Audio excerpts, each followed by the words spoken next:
My name is Robert Morton. I'm the developer of the Robocop program for OCP, and you're going to be meeting Robo in a minute. He is the most technologically advanced law enforcement product to date. I'd like you to meet him now. Now, you're only going to be able to ask him a couple of questions, okay? Not take up too much time, and I'll be right here. Robo, come on in.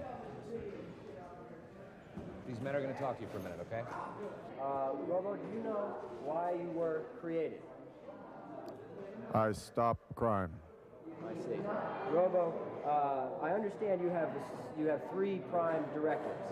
Can you tell me what they are? Serve the public trust. Uphold the law. Protect the innocent. Anything you'd like to add to this? I am the future of law enforcement. That says it all, doesn't it? Thank you, Robo. It was a good job. Thank you. What did I tell you? Be looking for him.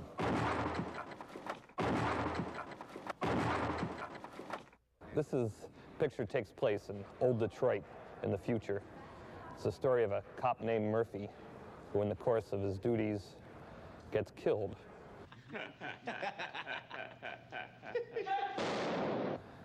And he is rebuilt as a cyborg, part man, part machine, and he is now programmed as the future of law enforcement.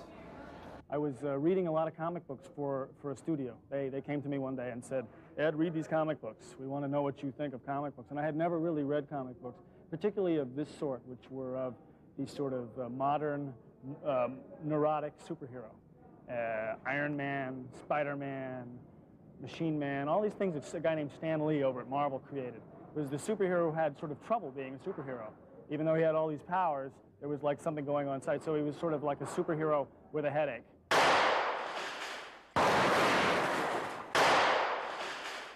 Robocop has been looking for me and my boys because we're the ones that shot him up at the beginning. And as the film has gone along, he's discovered who we are, so he's come looking for us.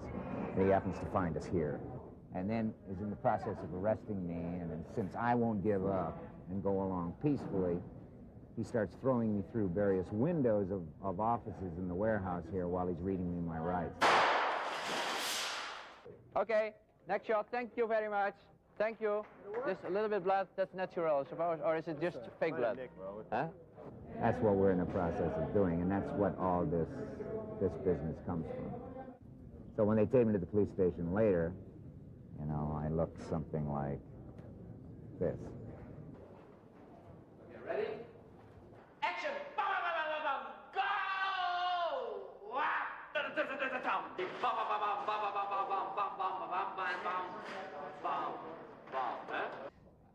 I think what my influence in the style has much more to do with the way I shoot it, the editing, and the way I work with the actors, which is perhaps a little bit different from a normal action picture, because I spent, I think, much more time with the actors than you would normally do for an action picture. Well, I play Bob Morton, who is a sort of up-and-coming executive for this company, OCP. The company itself is kind of scary. It's like, we are Beatrice, you know? We own the police, we own the hospital. It's great.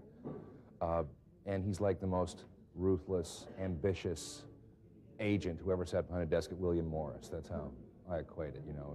The writer calls him a yuppie with teeth. So no matter how sophisticated criminal technology gets, no matter how sophisticated our society gets, no matter how futuristic it becomes, there's still going to be the beat cop. Hey, have you thought it all over? Why not make me an offer? Go! The robot had a gun that fired a three-shot burst. So when the bad guys got shot, you not only had one bullet hole, but you had three. So you had a large hole, a large cavity, and a lot of blood. And these are extra large blood bags, but in a lot of the sequences, that's how much blood we'd use with 3 or 4 of the bullet hits to get the blood gushing and spurting off the chest cavity and the body cavities of a lot of the shots. Ready? Action!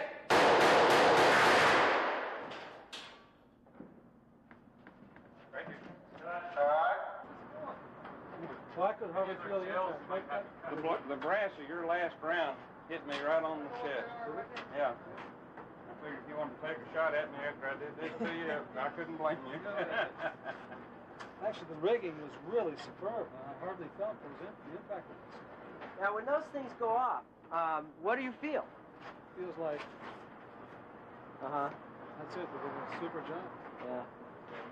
One of my earliest recollections of robots is sitting in front of a television set when I was 4 years old watching a local Philadelphia TV show called Mr. Rivets, and it was a man in a cardboard box painted silver.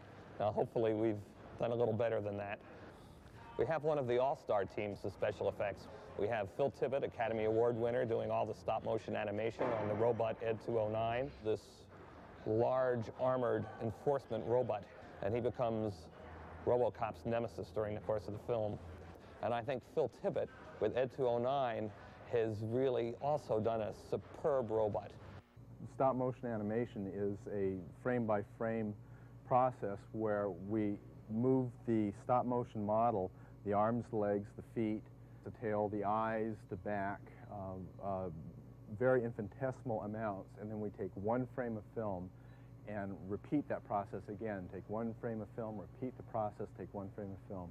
We have Pete Coran, who did all the roto effects in the Star Wars pictures. He's doing all our RoboVision shots, all the POVs of the robots.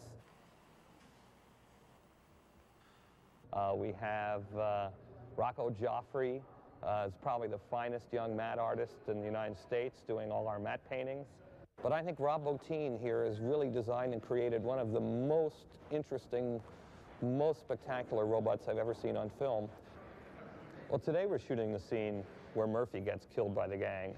First they blow off his hand, and then they blow off his arm, then they blow off his head. It's, Rob Bottin has created all these prosthetics, and they're quite startling. We were going to use Peter Weller to blow his head off, but we decided we may need some looping later on, so Rob Bottin has created a wonderful prosthetic, a puppet of Peter Weller, which looks exactly like him. Go! And it sits up and it looks around and it gets frightened and screams, and the whole back of the head blows off. Quite traumatic. Yeah, let's get out of here. The future of law enforcement, Robocop.